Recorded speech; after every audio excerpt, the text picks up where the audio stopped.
Alors bonjour à tous et bienvenue à notre webconférence dédiée à la santé psychologique des salariés en période d'incertitude, notamment en lien avec la pandémie qui bouleverse actuellement nos vies et nos organisations de travail. Alors je suis Audrey Pio, coordinatrice en prévention, promotion de la santé au sein du groupe AESIO, en charge du pilotage de l'activité sur le champ de la santé au travail.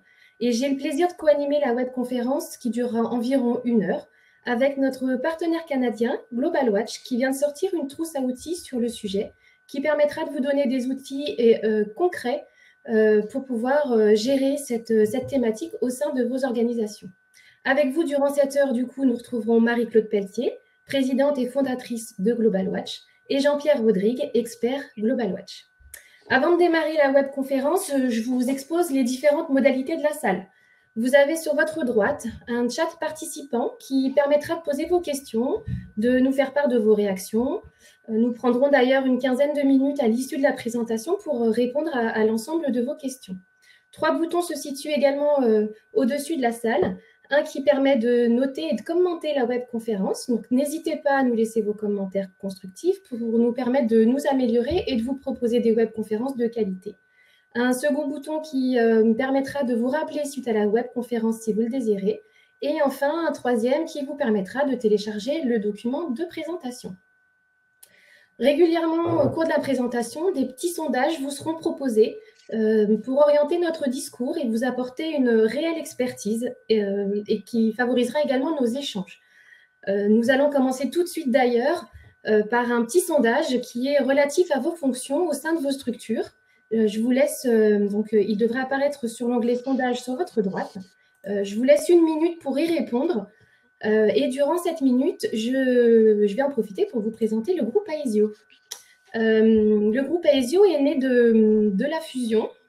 Alors, est-ce que les votes sont lancés? Oui. Le groupe AESIO est né de la fusion entre 3 mutuelles, Adria, Apreva et Eovi MCD Mutuelle. Et notre volonté, c'est de se positionner comme un acteur de santé au service du vivre mieux. C'est pourquoi nous accompagnons nos adhérents, et notamment les entreprises qui nous font confiance, dans la prévention et la promotion de la santé. Aussi bien sur le champ de la santé publique que en santé au travail. Et pour enrichir notre offre de prévention, qui s'appelle Cap Santé Entreprise, que je vous détaillerai un petit peu plus loin, nous avons signé en juin 2019 un partenariat avec Global Watch pour apporter une réponse de qualité aux entreprises désireuses d'œuvrer sur le champ de la santé et de la qualité de vie au travail. Alors, durant cette présentation, un petit point sur le sommaire. Marie-Claude commencera par vous présenter le contexte de création et de développement de l'outil qu'on abordera. Jean-Pierre continuera à l'issue par la structuration de la démarche qui a été la leur dans la réalisation de l'outil. Et je clôturerai, avant de passer sur la partie questions-réponses, par vous détailler plus en profondeur notre accompagnement en matière de prévention. Juste puisque les votes sont clos et je vous remercie d'y avoir participé, on se rend compte donc que 37% d'entre vous font partie des ressources humaines, 42% dans autres. Donc, dans le cadre de vos questions-réponses, n'hésitez pas aussi à nous faire part de votre profil et de vos interrogations sur le sujet. Et 11% d'entre vous sont des chefs d'entreprise. Je vais laisser la parole à Marie-Claude qui va nous présenter Global Watch. Oui, bonjour à tous. Alors, ça me fait vraiment plaisir. Ça nous fait plaisir, en fait, d'être là avec vous aujourd'hui et de participer avec notre partenaire AESIO à ce webinaire pour vous présenter notre coffret d'outils gratuits, mitiger les risques à la santé psychologique en période de pandémie et d'incertitude. Mais avant de rentrer là-dedans, je voulais vous expliquer un petit peu, raconter un peu l'histoire derrière la production de ce coffret-là.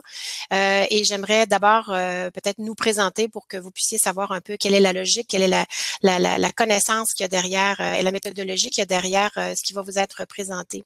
Alors, dans un premier temps, Global Watch, c'est une plateforme internationale collaborative de bonnes pratiques en santé, mieux-être et qualité de vie au travail. Et nous offrons aux employeurs des coffrets d'outils thématiques, des connaissances scientifiques vulgarisées et l'animation d'une communauté de pratiques internationales qui se fait sous forme de groupes de travail virtuels composés d'employeurs. Alors, on est bien sûr à nous entendre, vous allez voir qu'on est Canadiens, Québécois. Donc, Global Watch est une initiative canadienne, mais avec nos adhérents, présentement, on rejoint près d'1 million de salariés dans une cinquantaine de pays dans le monde. Alors peut-être c'est ça, pour justement vous raconter l'histoire qu'il y a derrière ce coffret-là, c'est que quand la pandémie a été déclarée en mars 2020, évidemment, comme tout le monde, on a été complètement sur le dos et ébranlés et on était en contact, bien sûr, avec nos employeurs adhérents qui nous ont très vite manifesté les enjeux qu'ils vivaient avec leurs ressources humaines, donc avec leurs équipes, de sorte que, et puis on revenait aussi d'une mission en Europe avec qui on avait été en échange aussi juste avant la pandémie par ailleurs, avec nos adhérents. Et là, dans le fond, ce qu'on vient de vivre avec la pandémie, le confinement, la crise et tout ça, c'est une crise qui est complexe, qui touche autant les systèmes publics, privés, la géographie, donc partout dans le monde est affectée. On est autant aux prises avec des problèmes au niveau économique, au niveau sanitaire, donc et les entreprises n'ont pas le choix de se renouveler, de se revoir complètement dans le contexte actuel. Et comme individu, on vit un contexte qui est extrêmement angoissant et anxiogène. Donc, on compare un peu ce qu'on vient de vivre à un tsunami, mais au-delà du tsunami, après, on a quand même une bonne période de vagues intenses qu'on anticipe pour les prochains mois, sinon les prochaines années. Ce qui fait qu'il faut à quelque part s'aider à se développer un peu le pli marin dans ce contexte-là, dans lequel il y a beaucoup de turbulences. Alors, considérant tout ça, la santé psychologique devient vraiment un enjeu important pour assurer la stabilité des opérations dans les organisations. Et on avait envie, à travers tout ce qui circulait dans le monde sur ce sujet-là, on avait envie, justement, de par notre ADN, de recenser un peu qu'est-ce que la science nous dit sur une base évolutive et constante et quelles sont les pratiques prometteuses qui sont déployées un peu partout, desquelles on pourrait s'inspirer pour voir comment on peut aborder cet enjeu-là de santé psychologique dans nos organisations. Alors, le contexte va être évolutif. Alors, on le voit, les mesures changent constamment. Il faut constamment user de résilience individuelle et organisationnelle. Donc, le coffret d'outils est en tant que tel évolutif aussi sur les 2 prochaines années. Alors, et là, c'est un peu de vous partager comment on fonctionne quand on développe un coffret d'outils chez Global Watch. Si on veut avoir un impact qui est significatif et durable dans nos organisations, au-delà de faire des activités ou des interventions qu'on appelle feu de paille, ça nous prend une démarche qui va être structurante dans l'organisation et qui va être systémique, c'est-à-dire où on va aller chercher les différentes parties prenantes internes et externes à l'organisation qui vont pouvoir nous aider à avoir une démarche qui va être intégrée dans l'organisation, qui fait qu'on va vraiment pouvoir avoir des réels résultats de mitigation des risques à la santé psychologique. Donc, au-delà de la crise, qu'est-ce qu'on peut faire pour structurer une démarche dans les 2 prochaines années? Alors, à force de regarder un peu ce qui se de la littérature, de la pratique, on s'est doté d'un cadre d'intervention, un espèce de modèle d'intervention pour avoir cette approche-là structurante et systémique. Donc, il va y avoir des outils qui sont adressés sur le côté gauche de ce diagramme-là, qui sont dans le fond une étape à la fois. Quelles sont les étapes à travers lesquelles on peut passer au niveau organisationnel? Donc, il y a des outils pour vous accompagner sur le plan organisationnel. Et il y a également des outils qui sont prévus pour les managers et les salariés pour passer à l'action de façon très, très concrète avec des outils qui sont clés en main. Alors, c'est un peu un mode d'emploi pour fonctionner devant cet enjeu-là, comment on peut procéder une étape à la fois pour être capable d'aborder cette situation-là. Alors, sur le coffret mitigation des risques à la santé psychologique, ce sont des outils qui sont destinés aux directions ressources humaines, aux directions RSE ou encore aux directions développement durable, ou tout acteur finalement qui pilote une démarche de cette nature-là dans l'organisation. On a décidé de mettre l'emphase beaucoup sur les managers parce que c'est une cible qui est trop souvent oubliée. Autant le manager, dans son rôle de déploiement d'initiatives, d'être à l'écoute des besoins de ses salariés, de devoir intervenir, que dans son rôle de santé psychologique lui-même comme manager, qu'est-ce qu'on peut vivre présentement? Alors, Dieu sait comment, comme gestionnaire, comme manager, on est extrêmement sollicité depuis le début de la pandémie et donc de prendre en considération aussi la santé du manager. Alors, tout ce processus-là, conformément un peu à notre ADN chez Global Watch, a nécessité la consultation de la revue littérature, de la revue de la littérature grise aussi, quelles sont les pratiques qui sont exercées dans le monde. Et on a également consulté 70 sources et références. Et dans cette phase 2 qui est lancée cette semaine, on est déjà rendu à au-dessus d'une centaine de références qui sont identifiées et qui, dans le fond, sont transposées dans les outils qui vous sont présentés. C'est un coffret qui est évolutif sur les 2 prochaines années. Alors, la phase 1 comme telle est accessible gratuitement. Il y a 9 outils dans cette phase-là qui sont disponibles encore là pour les entreprises de 100 employés et plus. Elle va contenir des outils pour justement vous aider à déployer votre approche de façon systémique et structurante. Peut-être que vous faites déjà certaines de ces étapes-là dans vos organisations, tant mieux. Mais l'idée, c'est que peut-être c'est une démarche qui vous permet d'étalonner ou de benchmarker ce que vous faites déjà et d'agir maintenant sur 3 sujets. Donc, la détection des signaux de détresse psychologique dans le quotidien du travail, réévaluer la charge de travail et mesurer son état psychologique et identifier des pistes pour passer à l'action. Alors, je ne rentre pas plus dans les détails puisque mon collègue Jean-Pierre va prendre la parole pour vous présenter cette démarche-là en 6 étapes et les outils qui composent cette première phase d'outils-là. Jean-Pierre? Merci Marie-Claude d'avoir mis la table. Bonjour tout le monde. Donc, comme vous disait Marie-Claude, avant de débuter, si jamais vous avez déjà chez vous une stratégie de réduction des risques à la santé psychologique et au RPS au sein de vos entreprises, regardez cette démarche qu'on va vous présenter comme une opportunité d'étalonner ce que vous faites déjà. Sinon, bien sûr, la science nous le dit, c'est une démarche une approche qui est à privilégier pour favoriser, comme disait Audrey plus tôt, un vivre mieux qui va être durable. Ultimement. Donc, à la prochaine diapositive, on voit donc les 6 étapes que nous allons aborder. Comme l'a mentionné Marie-Claude, ça a été prouvé par la recherche que ces démarches structurées et systémiques sont plus que rentables plutôt pour l'entreprise. On va voir donc pour chacune des étapes que vous voyez ici, je vais vous présenter le pourquoi est-ce important cette étape, comment vous pouvez faire. Je vais vous donner des exemples et des exemples de contenu par rapport à ces outils. Marie-Claude vous parlait de 9 outils gratuits tantôt. Alors, ces 9 outils vont se trouver à travers ces 6 grandes étapes-là que vous voyez ici. Commençons donc maintenant par la première étape.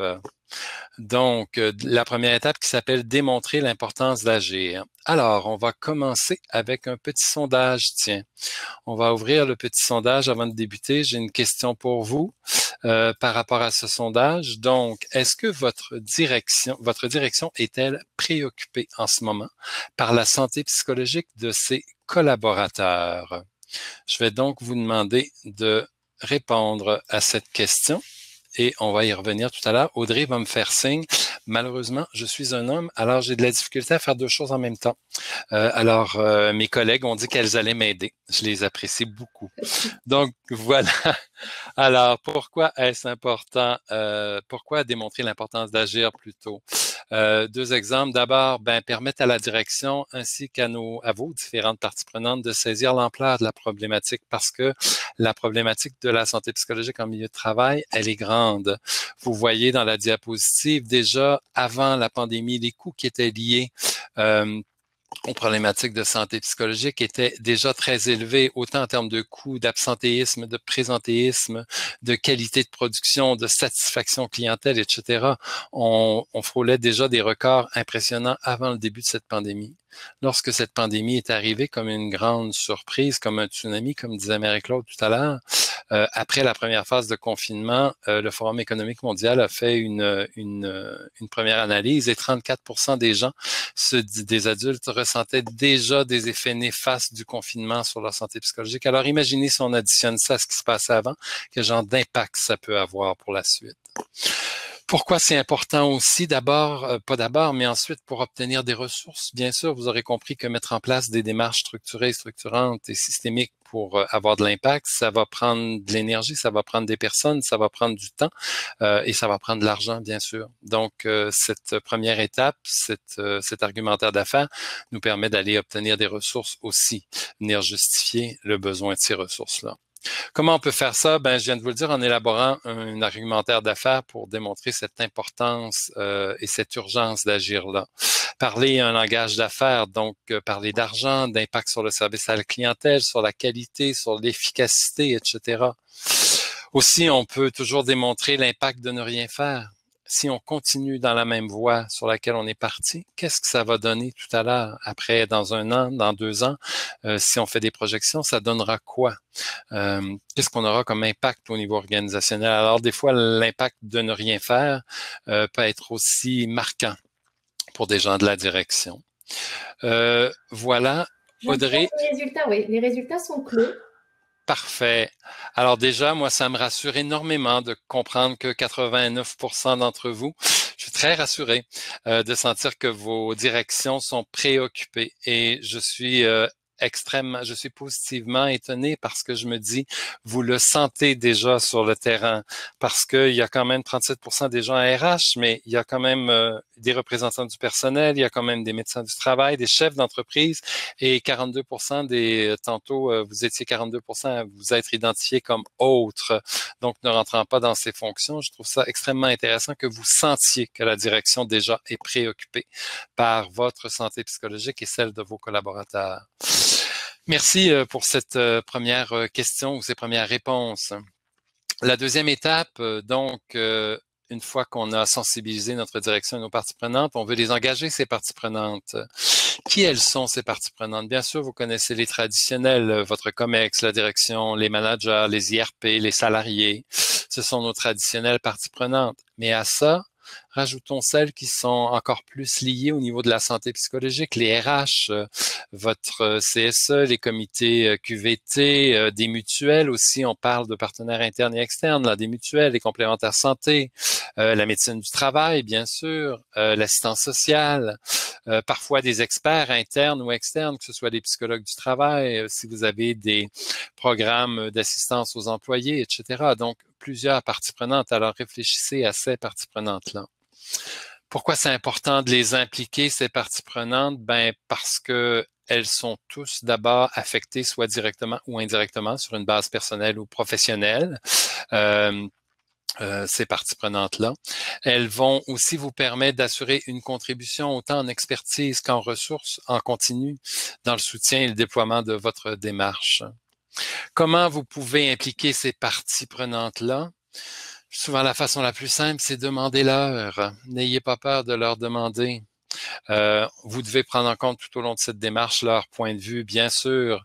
Vous pouvez aussi, vous devriez aussi faire une analyse sommaire de ces différentes parties prenantes-là, car elles ont tous des intérêts, des besoins et des préoccupations qui leur sont propres. Alors, c'est important de savoir où ils en sont. Donc, dans cet outil-là, on vous aide à faire cet exercice. Enfin, un engagement, ça doit se traduire pour moi par des gestes visibles, des gestes concrets. Nous avons une expression très québécoise qui dit « les bottines doivent suivre les babines ». Donc, en bon anglais, c'est du walk the talk. Donc, extrêmement important ici. Je vais vous donner quelques exemples d'engagement de parties prenantes.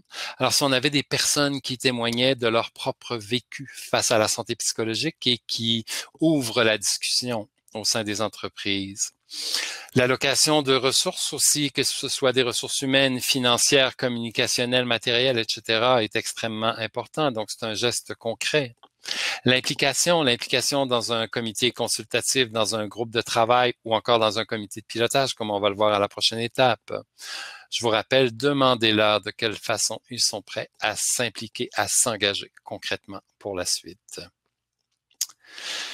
Si on passe maintenant à la troisième étape, c'est mobiliser un comité de pilotage. Donc, on a sensibilisé la direction, les parties prenantes, tout le monde a envie de s'engager. Donc, on va concrètement mobiliser nos parties autour d'un comité de pilotage. Pourquoi mandater ou mettre sur pied un comité de pilotage? D'abord parce qu'une démarche organisationnelle de gestion des risques à la santé psychologique, c'est une responsabilité partagée. Ce n'est et ce ne doit pas être le projet d'une seule direction et vous aurez compris, encore moins celui ou celle d'une seule personne. Au sein d'une entreprise, vous n'y arriverez pas. Donc, pourquoi? Pour démontrer l'engagement de la direction, bien sûr, et celle des parties prenantes, pour assurer aussi la représentation de tous ces différents points de vue dans la prise de décision que vous aurez à faire au sein de ce comité. Comment vous pouvez faire ça? D'abord, en vous arrimant, en vous associant avant de créer, je dis souvent, avant de recréer un nouveau comité. Vous avez peut-être avantage à regarder ceux qui sont existants, votre CSE, un comité de gestion des risques, un comité de ressources humaines, de santé-sécurité. Il est important que vous voyez comment vous pouvez vous associer, vous arrimer avant de créer un nouveau mandat, avant de créer un nouveau comité. Bien sûr, assurez-vous d'élargir, si vous le faites, d'élargir le mandat initial de ce comité pour intégrer de façon systématique la santé psychologique et que tout le monde soit au courant. Quel type de mandat un tel comité peut-il avoir? Mandat de recommandation, mandat de décision, à vous de choisir. Mais minimalement, ce mandat devrait couvrir au moins 3 éléments. L'identification des principaux risques, la mise en œuvre d'un plan d'action en lien avec ces risques identifiés, et ainsi que le suivi des résultats et des impacts. Minimalement, ce comité devrait avoir ce mandat-là. Ce mandat, bien sûr, devrait être aussi dans un monde idéal, pas dans un monde idéal, mais dans un monde, être octroyé par la direction. C'est une façon très claire de démontrer son engagement organisationnel. Enfin, quel type de composition par rapport à un tel comité? Bien sûr, représentatif de l'ensemble de l'organisation, qu'on parle des fonctions, des âges, des lieux géographiques si vous êtes dispersé sur un territoire.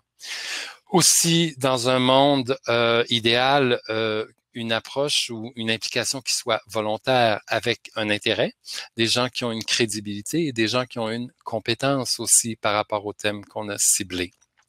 Dans ce genre d'outils, vous allez retrouver aussi un exemple de composition de comité que vous pourriez avoir ou que vous pourriez mettre en place. Voilà pour la 3e étape. On serait rendu maintenant à la 4e étape que j'ai envie de commencer avec un nouveau petit sondage pour vous. Alors, dans ce nouveau sondage, dans votre entreprise, avez-vous utilisé au cours des 6 derniers mois un ou des outils diagnostiques pour mesurer l'état de santé psychologique de vos collaborateurs? Donc, on reviendra tout à l'heure sur vos résultats.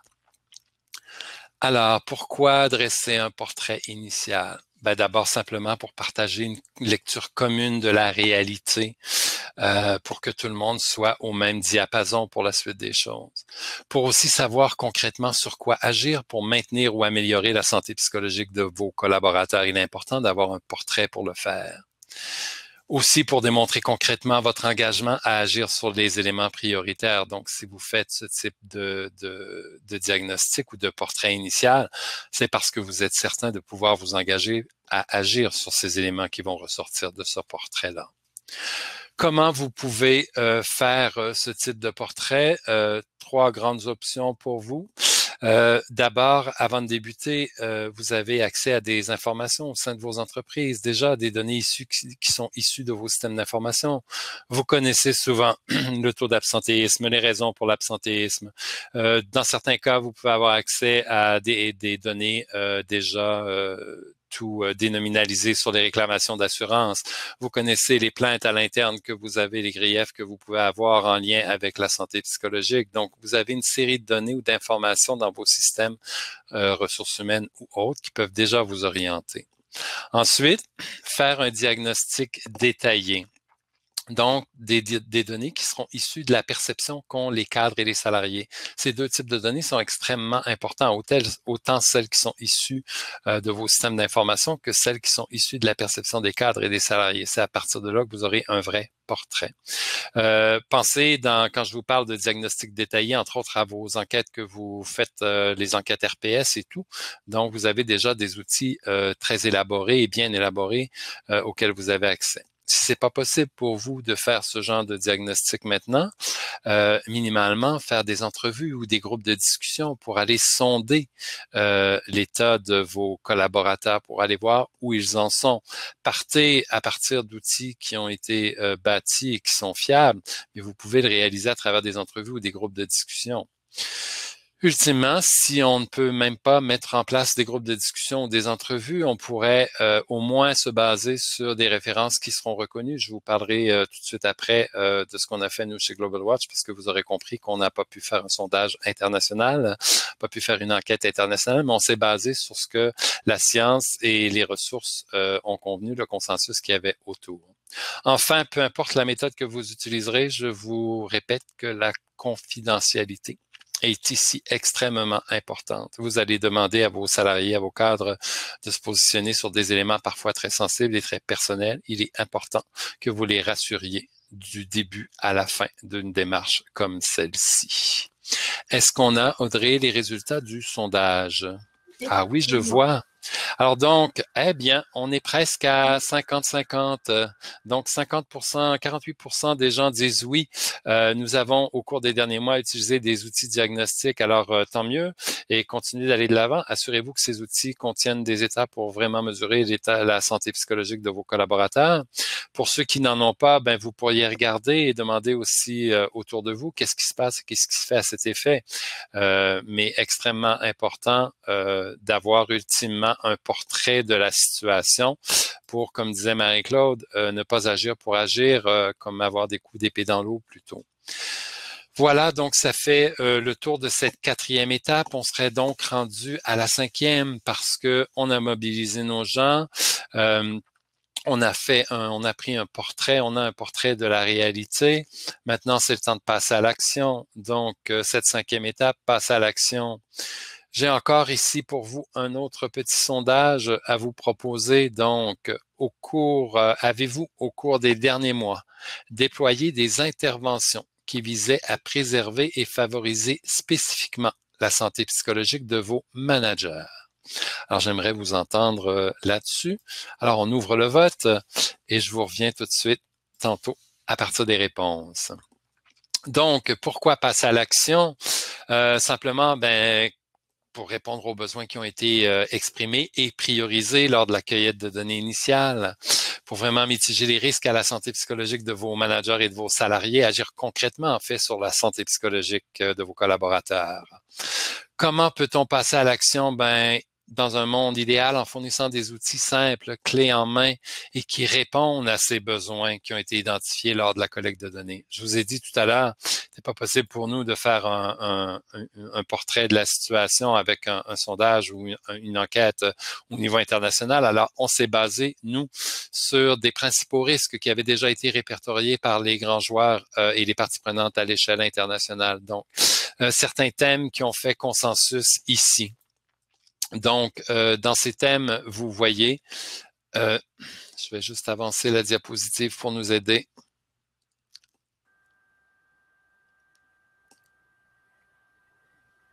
Jean-Pierre, on est en train de résoudre la diapo qui ne change pas. Tu peux continuer. Je peux continuer? Parfait, merci. Alors donc, la diapo va suivre. Ici, je vous ai dit, merci, voilà. Donc, des risques qui ont été identifiés ou répertoriés à partir des grands joueurs et des parties prenantes à l'échelle internationale.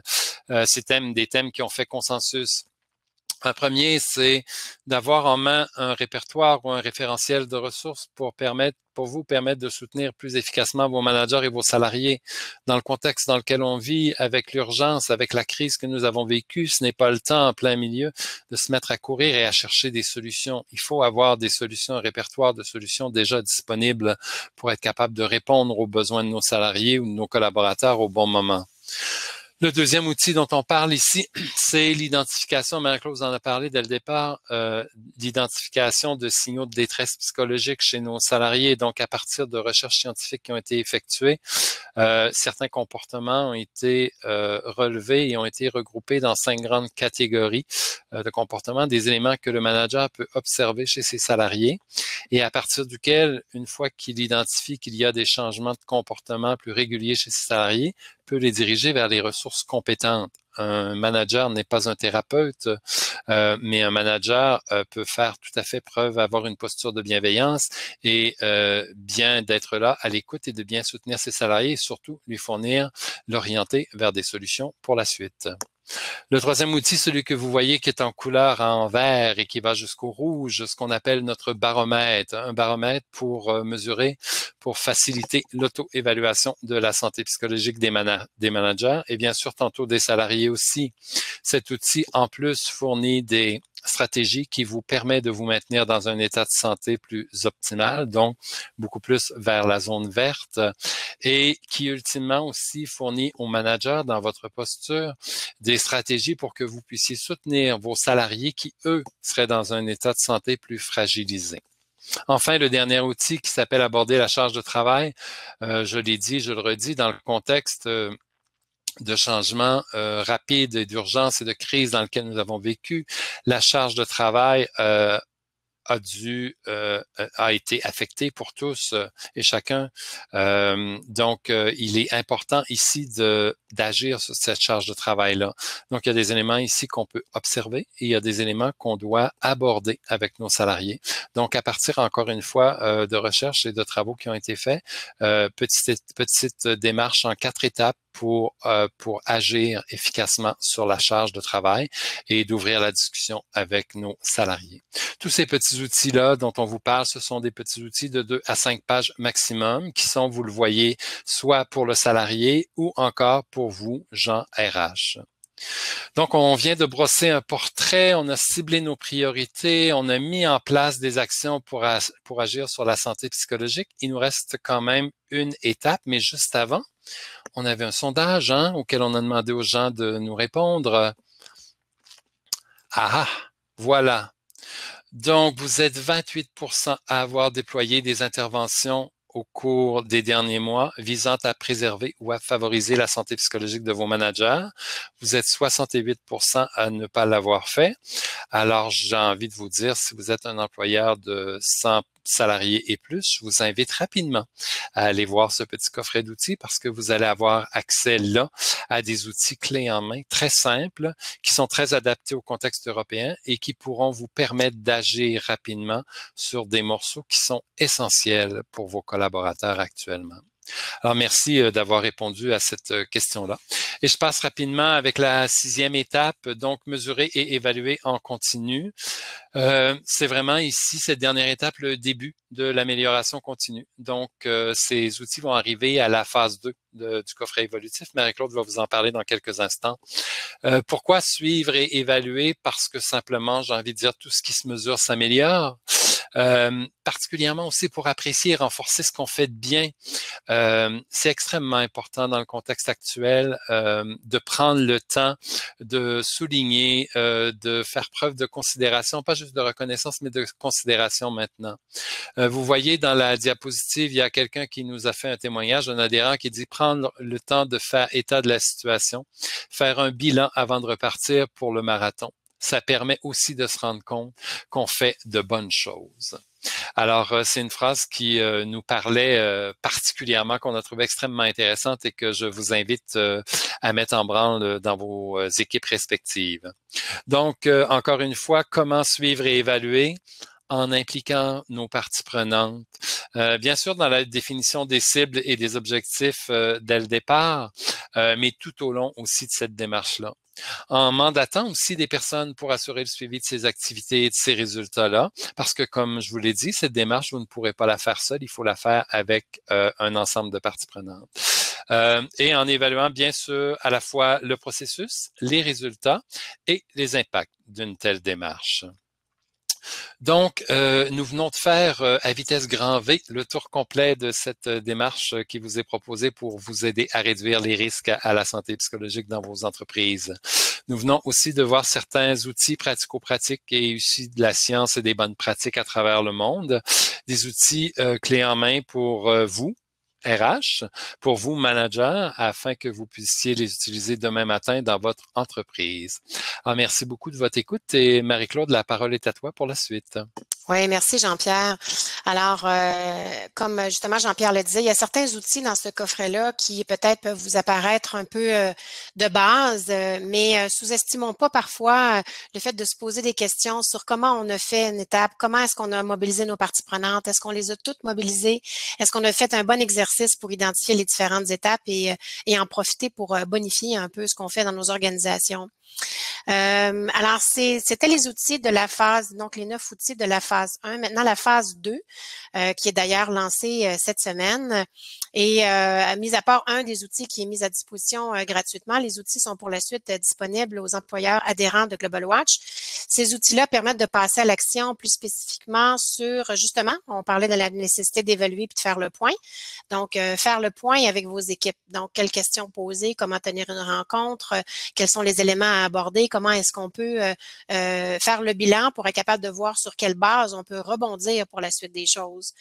Dans la mobilisation des parties prenantes, il est important d'être capable d'avoir un engagement. Donc ici, on propose de rédiger une charte pour accroître l'engagement envers la santé psychologique pour la suite des choses. Aborder un salarié en difficulté. Alors, chacun de nous vivons des situations particulières en lien avec la pandémie, le confinement, la conciliation entre la vie personnelle, la vie professionnelle. Chacun de nous a vécu ou vit en ce moment des choses qui nous sont propres et qui dépendent de notre contexte individuel. Alors, quand il y a des signaux de détresse psychologique qui se manifestent, le manager doit évidemment rencontrer son salarié. Mais comment aborder un salarié en difficulté? C'est qu'on n'est pas dans notre zone de confort. C'est pas toujours évident. Qu'est-ce qu'on doit faire? Qu'est-ce qu'on ne doit pas faire? Comment aborder la situation? Donc, quelques conseils utiles pour guider cette étape-là, cette démarche-là. On est aussi, on parlait de stigmatisation, on est habitué de parler de stigmatisation par rapport au handicap, par rapport aux orientations sexuelles, à l'ethnicité. On a vu apparaître beaucoup de stigmatisation aussi par rapport aux problèmes de santé psychologique.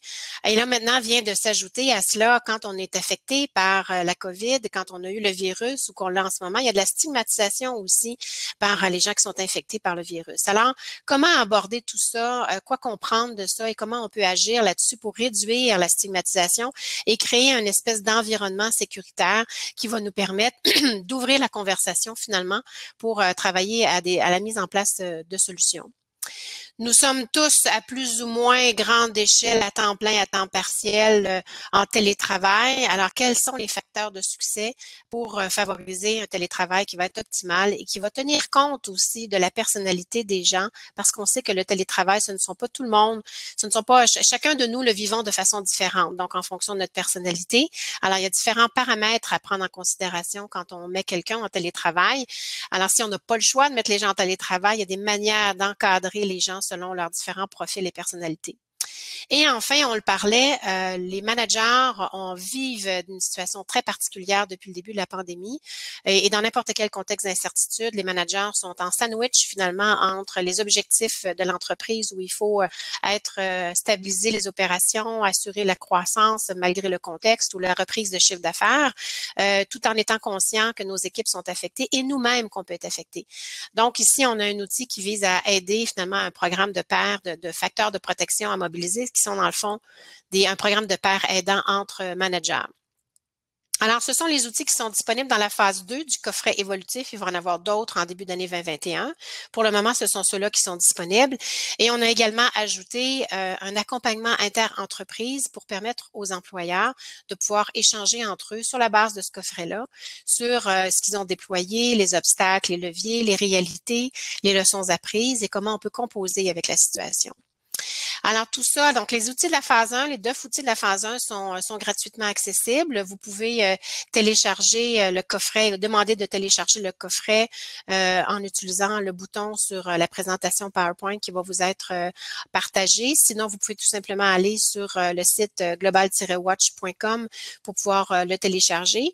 Et sachez que pour les entreprises, pour vous comme employeur, si vous êtes intéressé à adhérer à Global Watch pour bénéficier de cet accompagnement-là inter-entreprise et des outils de la phase 2 et des prochains outils qui vont être développés dans le courant des 2 prochaines années, eh bien, étant donné que nous avons un partenariat avec Aesio, vous pouvez bénéficier d'un rabais très substantiel sur l'adhésion au service de Global Watch. Donc, ça peut vous aider dans votre démarche de mitigation des risques à la santé psychologique. Alors, un bref survol. Audrey, je t'inviterai maintenant à prendre la parole pour la suite des choses et on reviendra pour la période des questions, je pense, à la fin. Merci Marie-Claude. Effectivement, l'objectif maintenant, c'est de présenter l'accompagnement Aesio. Alors, un tout petit peu de décalage au niveau du passage des diapositives. Qu'on va régler incessamment sous peu. Comme je vous le disais en préambule, Aesio est engagé pour accompagner les salariés qui lui font confiance, les entreprises, les adhérents, dans la prévention et la promotion de la santé, afin de permettre à chacun d'être acteur de sa santé. On le sait aujourd'hui, Marie-Claude, Jean-Pierre vous l'ont dit, des études le prouvent, des salariés qui travaillent dans un environnement positif ont un rôle important à jouer sur la productivité et la motivation dans l'entreprise. La prévention au sein d'Aesio, en quelques chiffres, c'est une équipe de près de 40 collaborateurs qui sont répartis sur tout le territoire national, C'est un large réseau de professionnels avec lesquels nous travaillons pour proposer des interventions d'experts sur le terrain. Et c'est environ 1300 actions de terrain partout en France qui sont menées chaque année. Alors, hop, au niveau des slides, je suis désolée, au niveau de ce au niveau du passage des diapos, nous sommes slide 23, Nedra. Notre accompagnement prévention, donc notre programme s'intitule donc Cap Santé Entreprise et notre offre de services est sur mesure et structurée en 4 étapes. Un peu comme les étapes qui ont été présentées par Jean-Pierre tout à l'heure, notre offre de prévention est construite à partir d'un diagnostic grâce auquel on définit les besoins et les attentes de l'entreprise et des salariés. À l'issue de ce diagnostic, nos chargés de prévention co-construisent, j'ai envie de dire, avec l'entreprise un plan d'action de prévention qui sera efficace et pérenne, met à disposition d'équipes de communication en interne pour informer les salariés, s'occupe de la recherche d'intervenants. Ensuite, la 3e étape est la mise en œuvre et le déploiement des actions définies concrètement sur le terrain. Et enfin, nous faisons une évaluation et une restitution à l'entreprise systématiquement pour évaluer ce qui a été mis en œuvre et voir de quelle manière nous pouvons continuer dans notre accompagnement, que ce soit pour aller plus loin sur cette thématique ou bien pour déployer des thématiques différentes en fonction de ce qui a été évalué sur l'action.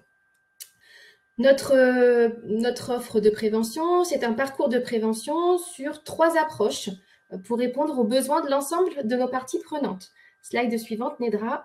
Nous avons différents niveaux d'accompagnement. Le premier niveau d'accompagnement est l'information, la sensibilisation. C'est une première étape pour les entreprises qui, parfois, n'ont pas l'habitude de parler de ces sujets de santé au travail, qui souhaitent initier des choses, mais qui ne savent pas encore comment faire, mais qui souhaitent s'engager. Donc, on met à disposition via des supports d'information, des bornes interactifs, des stands d'information, par exemple, différents supports comme des campagnes de prévention ou des expositions sur le sommeil. Dans un deuxième temps, on intervient également en entreprise sur du conseil ou de l'orientation pour apporter des connaissances spécifiques aux salariés dans le cadre d'ateliers, de conférences santé, de journées de dépistage. On mène par exemple des ateliers sur la gestion du stress ou des ateliers en lien sur les gestes et postures.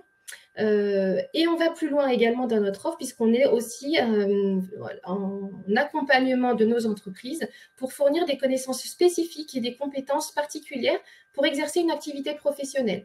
Donc, ça peut être de la formation, du coaching ou par exemple l'adhésion à Global Watch, notre partenaire ici présent, pour déployer une vraie politique de QVT en entreprise. Alors, nos différents domaines d'intervention, dernière slide, on intervient sur un grand nombre de domaines d'expertise, sur un grand nombre de thématiques. Je vous laisse passer, Nedra, sur le slide suivant. La liste n'est pas exhaustive, hein, on les a répertoriés, vous le voyez sur le support.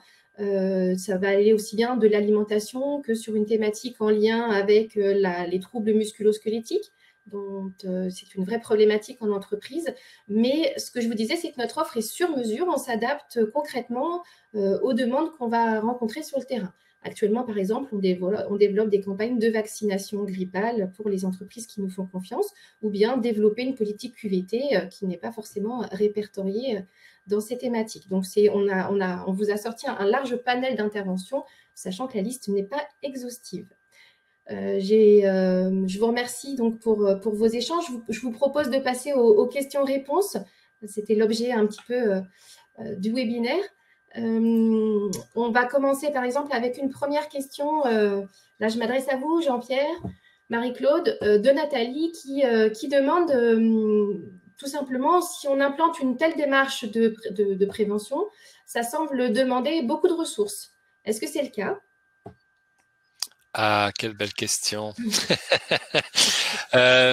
Ça dépend de la taille de votre organisation, ça dépend de l'ampleur, mais j'ai envie de vous dire, on a une expression chez nous qui dit on va la prendre une bouchée à la fois. Donc, c'est un éléphant, alors allons-y par petits morceaux. Allons-y par morceaux les plus importants pour commencer.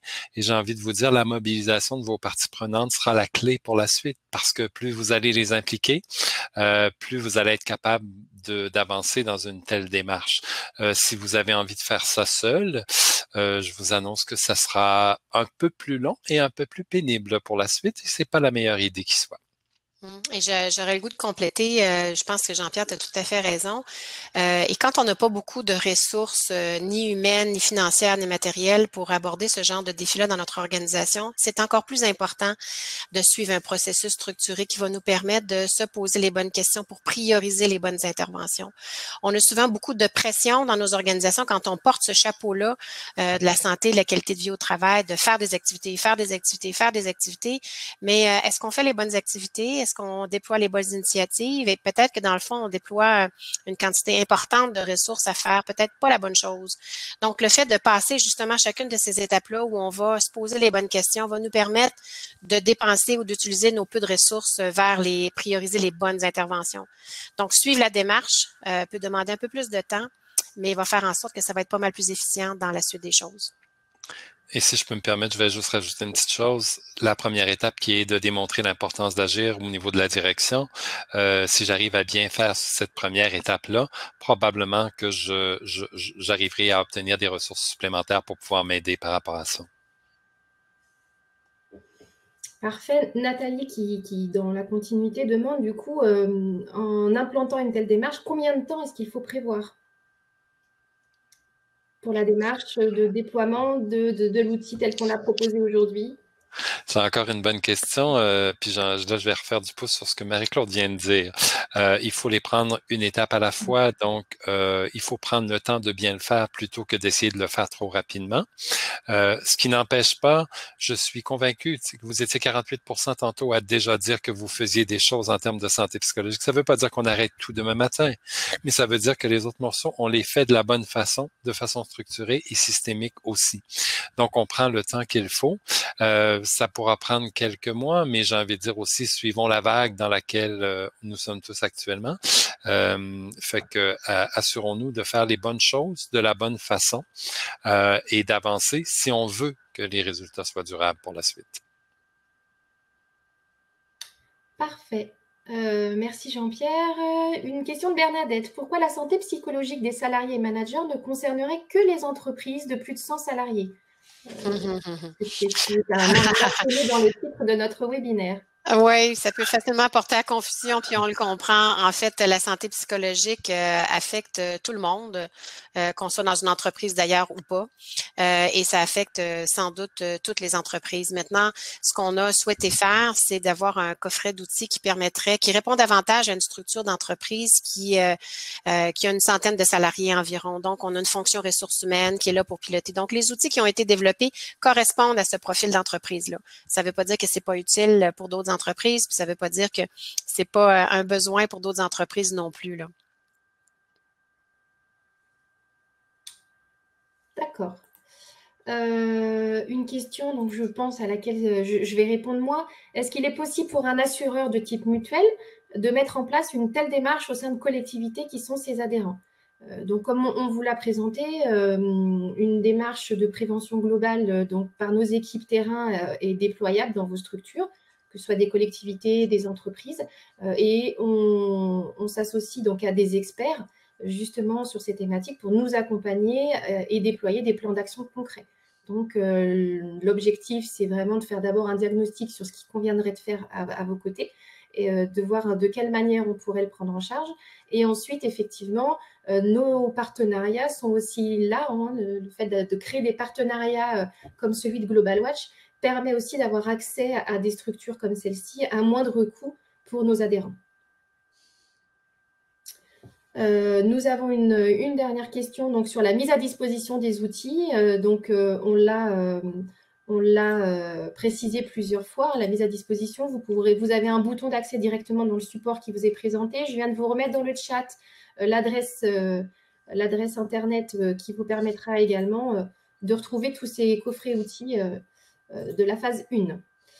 J'ai une question de Lauriane encore. Vous évoquez le fait d'engager les parties prenantes, entre autres les services de santé au travail. Est-ce qu'il ne serait pas également intéressant que la démarche vienne justement de ces parties prenantes? Est-ce qu'on peut utiliser les outils mis à disposition? Absolument, absolument. Et l'identification des parties prenantes dépend d'une entreprise à l'autre. Alors, nous, on a donné quelques exemples. Je pense que Jean-Pierre en a donné quand même un bon exemple, peut-être une quinzaine de types de parties prenantes. Alors, quelle est la personne qui porte ce chapeau-là dans l'organisation? Et ces outils-là sont là pour aider finalement cette personne-là, ce pilote-là finalement de la démarche dans l'organisation. Alors, ça peut être les services de santé au travail, ça peut être les préventeurs, ça peut être toute personne et toute équipe qui porte cette responsabilité-là dans l'organisation peut bénéficier de ce type d'outils-là. Définitivement. Parfait. Eh bien, écoutez, on a fait le tour des questions qui nous ont été posées par les participants. Un grand merci à tous d'avoir participé à cette webconférence. Donc, vous recevrez par mail le support de présentation. N'hésitez pas à noter la conférence, comme je vous le disais en démarrage, à commenter également pour nous permettre de proposer des webinaires de qualité. Un grand merci à nos intervenants également. Et je vous souhaite une belle fin de journée. Merci à tous.